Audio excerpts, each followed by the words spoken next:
먼저 제가 유다서 5절 말씀을 읽고 시작하겠습니다. 유다서 5절, 그러므로 비록 너희가 전에 이것을 알았을지라도 내가 너희에게 기억하게 하려 하노라. 자, 방언에 대한 문제, 여러분이 전에 이것을 알았을지라도 기억하게 하기 위하여 여러분과 함께 왜 안 할까요? 라는 시리즈 중에서 방언의 문제를 이번 시간과 다음 시간에 나누어서 전하도록 하겠습니다.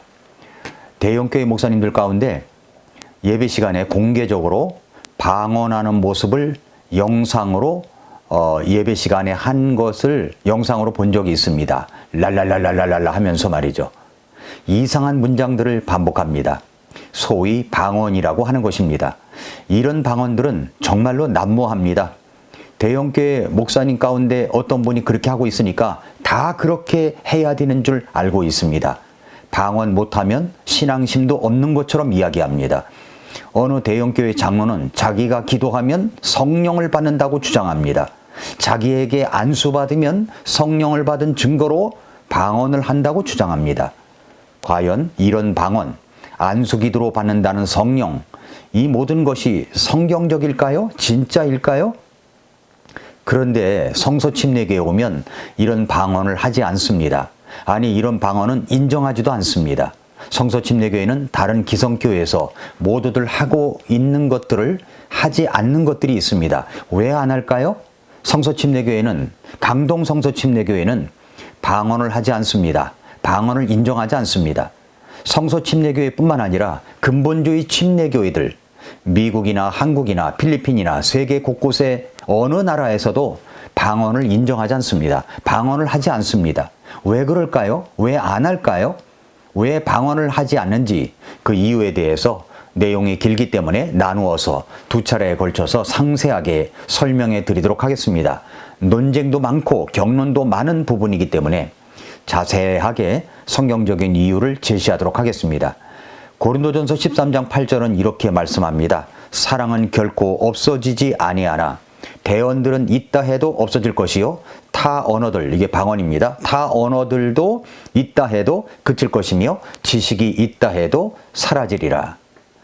이 세상에는 타 언어, 방언을 믿는 교회와 안 믿는 교회가 있습니다. 그러니까 타 언어, 방언은 지금도 있다라고 하는 교회와 그것은 말씀대로 이제 그쳤다, 사라졌다라고 믿는 교회가 있습니다. 그렇다면 여러분, 어떤 것이 맞는 것일까요? 성경에서 그 답을 찾아야 됩니다. 그렇지 않으면 바른 믿음을 가질 수가 없기 때문입니다. 현상에 집중하는 것이 아니라 성경에서는 무엇이라고 말씀하고 있는가를 봐야 됩니다. 그러면 이 말씀이 어떤 말씀인지를 성경적으로 살펴보겠습니다. 첫째로 알아야 될 것은 이 세상에 들불처럼 번져 있는 오순절 운동, 은사주의 운동에 대해서 알아야 합니다. 방언을 하는 대부분의 사람들은 은사주의자들이고 다른 표적 은사를 믿는 사람들입니다. 예를 들어서 어떤 특정한 사람이 기적을 행한다거나 병을 고친다거나 하는 능력을 행하는 사람들이 받은 은사가 있다고 말합니다. 이것은 1960년 캘리포니아주의 벤루이스에서 시작된 은사운동인데 최근의 갤럽 조사에 따르면 미국 성인 그리스도인들의 19%가량 약 2,900만 명이 자신은 은사주의자다, 오순절주의자로 여기고 있다고 하니까 정말로 많은 숫자입니다. 그리고 이런 은사주의자들 가운데는 그 중에 21%가 베프티스트라고 합니다. 그러니까 여러분, 침례교회 이름이라고 해도 우리와 같은 믿음이 아닌 교회들도 있다는 것을 알아야 됩니다. 은사주의 운동은 주요 프로테스탄트, 개신교 진영뿐만 아니라 가톨릭 교회에서도 일어나고 있는 초교파 운동입니다. 이들은 어떤 교리를 믿고 있느냐 하는 것은 중요한 문제로 삼지도 않습니다. 다만 표적이나 이적을 중심으로 모이며 단지 은사를 강조하는 사람들끼리 모여 기도하고 같이 공부하면서 자신들의 주장을 뒷받침할 만한 것들을 찾습니다. 은사주의자들은 자기들이 기존에 다니던 교회가 어떤 교회인가, 근본주의 교회인가, 복음주의인가, 자유주의인가 하는 것은 그대로 두고 그 안에 있는 사람들에게 은사주의 체험을 갖도록 부추기고 있습니다. 이들이 특별히 주장하고 있는 것은 병고침과 성령을 받아야 한다는 주장입니다. 구원은 받았지만 성령을 또 따로 받아야 한다고 주장합니다. 그래서 성령을 받기 위해서 특별한 사람이 기도해 주어야만 그 성령을 받을 수 있다고 주장하며 실제로 그렇게 행하고 있습니다. 우리나라에서는 대표적으로 저 서빙고에 있는 어느 장로교회 장로로 있으면서 어느 대학의 교수인분이 있습니다. 좀 이름을 밝힐 수도 있습니다만은 제가 밝히지 않겠습니다. 이분이 지은 책들이 기독교계의 베스트셀러입니다. 기가 막히지 않습니까? 교수로서 그는 은사운동을 벌이고 자신이 이마를 치고 기도하면 사람이 뒤로 넘어갑니다. 그러면 성령을 받은 것이라고 주장하며 행하고 있습니다. 이것은 완전히 잘못된 가르침이요 행위입니다. 성령은 언제 어떻게 받습니까? 누가 기도해주고 이마를 치고 기도한다고 하는 것이 아닙니다. 여러분, 성령은 바로 내가 예수 그리스도를 믿고 구원받을 때 그때 받는 것입니다. 거듭날 때 성령님께서 내 안에 들어오시는 것입니다. 구원받은 모든 그리스도인은 이미 성령 침례를 받은 것입니다. 구원받고 나서 성령을 받기 위해서 애쓰게 만들고 간절하게 만드는 것은 완전 사기입니다. 그런데 한국교회는 이런 사기들이 얼마나 많은지 모릅니다. 사기꾼들은 자기가 사기꾼이라고 이야기하지 않습니다. 그리고 사람들을 속입니다. 두 번째로 알아야 할 것은 은사주의 운동을 벌이고 있는 사람들이 또 주장하는 것이 방언운동입니다. 방언을 받아야 제대로 신앙생활을 하는 것이라고 말합니다. 방언을 주장하는 사람들 가운데는 성경에서 말씀하고 있는 근거를 가지고 한다고 말합니다. 그 방언을 하는 분들이 말하고 있는 성경 구절은 고린도전서 14장 39절입니다. 그러므로 형제들아, 대언하는 것을 사모하고 타 언어, 방언들로 말하는 것을 막지 말라, 이 말씀입니다. 이 구절을 이제 개역성경으로 보면 이렇게 되어 있어요. 그런즉 내 형제들아, 예언하기를 사모하며 방언 말하기를 금하지 말라, 이렇게 되어 있습니다. 그리고 고린도전서 14장 1, 2절 말씀을 방언이 있다라는 구절로 주장합니다. 사랑을 따르고 영적 선물들을 사모하되, 이게 흠정역 버전으로 읽는 겁니다. 특별히 너희는 대언하는 것을 사모하라. 알지 못하는 언어로 말하는 자는 사람들에게 말하지 아니하고 하나님께 말하나니 아무도 그의 말을 이해하지 못하나 그가 영 안에서 신비들을 말하느니라.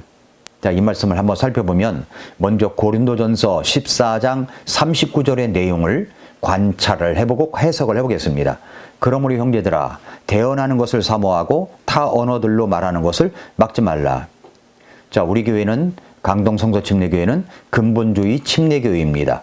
그런데 복음주의자들 가운데는 본인 스스로 방언을 하지 않고 심지어 오늘날 방언이 있다고 믿지도 않지만 교회에서 방언을 하는 것은 괜찮다고 믿는 사람들이 있습니다. 그러나 성경은 이렇게 말씀합니다. 사랑은 결코 없어지지 아니하되 대언은 있다 해도 없어질 것이요 타 언어들도 있다 해도 그칠 것이며 지식은 있다 해도 사라지리라.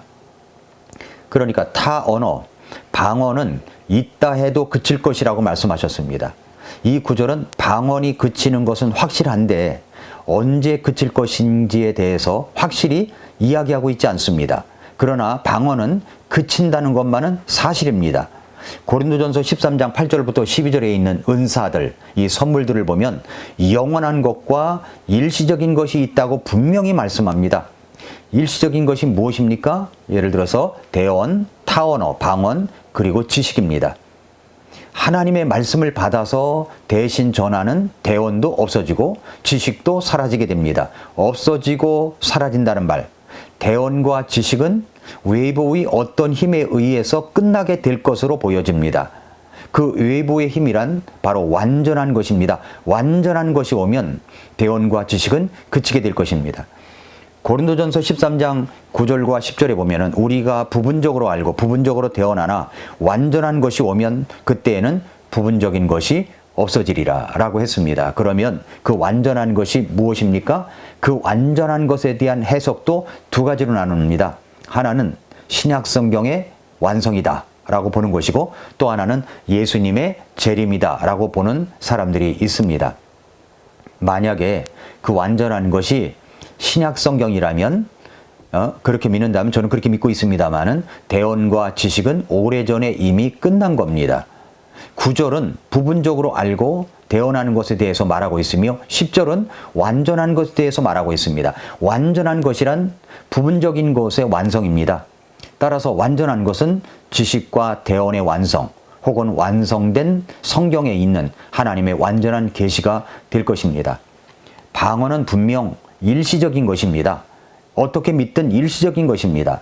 영원한 것은 사랑이요, 일시적인 것은 대언, 방언, 지식이라고 했습니다. 방언은 분명히 그칠 때가 있는 것을 말씀합니다. 이 말씀은 대언이나 지식처럼 외부의 힘에 의해서 없어지고 사라지는 것이 아니라 방언은 스스로 끝나는 것임을 알 수 있습니다.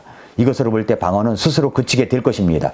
말씀대로 완전한 것이 임하면 대언과 지식이 끝나기도 전에 그렇게 될 것이라는 것을 우리가 짐작할 수 있지 않습니까? 따라서 완전한 것을 신약 성경의 완성이다 라고 믿는다면 방언은 그 이전에 그치게 되어 있습니다. 완전한 것이 오면 부분적으로 하던 것이 없어집니다. 그 완전한 것을 예수님의 재림으로 믿는 사람들도 여전히 방언이 재림 이전에 그친다는 사실을 인정하지 않을 수가 없습니다. 고린도전서 14장 21절, 22절은 방언이 종결된 시기를 아는데 도움이 되는 구절입니다. 들어보십시오. 율법에 기록된 바 내가 다른 언어들과 다른 입술들을 가진 사람들을 써서 이 백성에게 말하리라. 그러나 그 모든 것에도 불구하고 그들이 내 말을 듣지 아니하리라. 주가 말하노라 하였으니 그러므로 타 언어들은 믿는 자들을 위한 표적이 아니요 믿지 않는 자들을 위한 표적이로되 대언은 믿지 않는 자들을 위한 것이 아니요 믿는 자들을 위한 것이니라. 그렇게 말씀했죠. 그러니까 이 말씀에 따르면 방언은 믿지 않는 유대인들을 위한 표적이었습니다. 이사야서의 인용구인 고린도전서 14장 21절을 보면 외국어 방언의 표적이 믿지 않는 유대인들에 대한 하나님의 심판과 관련된다는 것을 알 수가 있습니다. 이런 심판의 개념이 고린도에서도 적용된다면 방언의 은사도 믿지 않는 유대인들을 향한 표적이라 할 수 있고 이것은 곧 앞으로 있을 이스라엘에 대한 하나님의 심판을 미리 말해주는 역할을 한 것이라고 볼 수가 있습니다. 결국 주후 70년 하나님은 이스라엘 민족에게 진노를 부으셨으며 이때 로마 군대가 예루살렘 성을 파괴하였고 이스라엘 민족은 사방으로 뿔뿔이 흩어지게 되었습니다. 이런 식으로 따져보면 방언은 주후 70년에 지식과 대언은 주후 90년쯤 각각의 목적을 다 이루고 그치게 되었습니다. 역사를 공부한 사람이라면 방언이 2세기나 그 이후에 정통 교회에서는 존재하지 않았다는 것을 쉽게 알 수 있습니다. 그러나 몇몇 이단들은 계속해서 방언을 실행하고 있었습니다. 목사나 집사의 자격에도 방언은 없습니다. 디모데전서 3장, 디도서 1장을 봐도 그렇습니다. 만일 방언이 교회 시대 전체에 필요한 은사였다면 분명히 본을 보이며 양무리를 이끄는 자들은 마땅히 이 은사를 소유해야 할 것입니다. 참으로 흥미로운 것은 방언을 주장하며 이에 대해 설교하는 목사들의 대부분이 자신은 못한다는 것이고 자신은 그리하지 않거나 하지 못한다는 사실입니다. 고린도전서 14장 39절은 다음과 같이 말합니다. 타 언어들로 방언이죠. 말하는 것을 막지 말라. 자, 이렇게 말한 이유가 뭘까요? 방언이 당시 고린도 사람들에게 유효했고 실제 행해지고 있었기 때문입니다. 그런데 이 은사를 오용하는 사람들이 있었습니다. 이로 인해서 방언 전부가 금지되는 사태를 막기 위해 이런 경고가 주어졌던 것입니다. 그러나 이제 방언은 그친 상태에 있습니다. 오늘날 방언은 과거 예수님께서 제자들에게 이방인들을 향한 전도를 금하신 명령만큼이나 교회와 무관한 사항이 되었습니다. 이처럼 방언의 은사가 그쳤고 대부분의 교회에서 그 목적, 즉 믿지 않은 유대인들을 향한 표적이라는 목적을 거의 달성할 수 없다는 성경적인 이유에서 우리는 은사주의의 관행을 우리 교회 안에서 허용하지 않습니다. 또한 방언을 하는 사람과 방언을 하지 않은 사람이 같은 교회에 있게 되면 늘 불화가 일어납니다. 게다가 오늘날 방언은 성경이 말하는 실행의 규정을 거의 지키지 않은 채 행해지고 있습니다. 방언은 타 언어라는 사실을 분명하게 알고 있어야 되는 것입니다. 대언은 없어졌습니다. 만약에 지금도 대언이 있다면 성경은 지금도 기록되어야 할 것입니다. 왜 없어진 것입니까? 이제 그 완성된 성경, 이 성경이 있기 때문입니다. 완전한 것, 이 성경이 있으니 이제 부분적으로 하던 것, 방언도 그치고 지식도 사라지게 된 것이죠. 방언은 이제 그쳤습니다. 방언은 사실 우리가 알아듣지 못하는 이상한 언어가 아니라 랄랄랄랄랄라 하면서 하는 이상한 언어가 아니라 실제적으로 타 언어, 외국어였다는 것을 잊지 말아야 됩니다. 외국어. 예. 지금 한국교회 잘못된 교회들이 하고 있는 그런 방언은 성경에도 없는 방언입니다. 사랑하는 성도 여러분, 우리는 성경 말씀을 그대로 따라가야 합니다. 영원한 것은 사랑뿐입니다. 일시적인 것은 이제 없어지고 그리고 사라졌습니다. 대언과 방언과 지식뿐만 아니라 우리의 생활 속에서도 없어지고 그치고 사라질 것들에 대하여 미련을 두지 마십시오. 대언과 방언과 지식뿐만 아니라 우리의 생활 속에서도 없어지고 그치고 사라질 것들에 대하여 미련을 두지 마십시오. 다 지나갈 허무한 것들입니다. 오직 하나님의 말씀과 주님의 그 교회를 섬기는 일에 우리의 삶의 중심과 무게를 두십시오. 그렇게 행하는 성도들의 헌신의 모습이 천국에서 해같이 빛나게 될 것입니다. 타언어, 방언은 그쳐졌습니다. 그러나 사랑은 결코 없어지지 않습니다. 사랑은 결코 없어지지 아니하되 대언은 있다 해도 없어질 것이요 타 언어들도 있다 해도 그칠 것이며 지식은 있다 해도 사라지리라. 우리는 왜 안 할까요? 방언에 대한 이야기는 다음 시간에 이어서 계속하겠습니다. 오늘도 미라클 모닝입니다.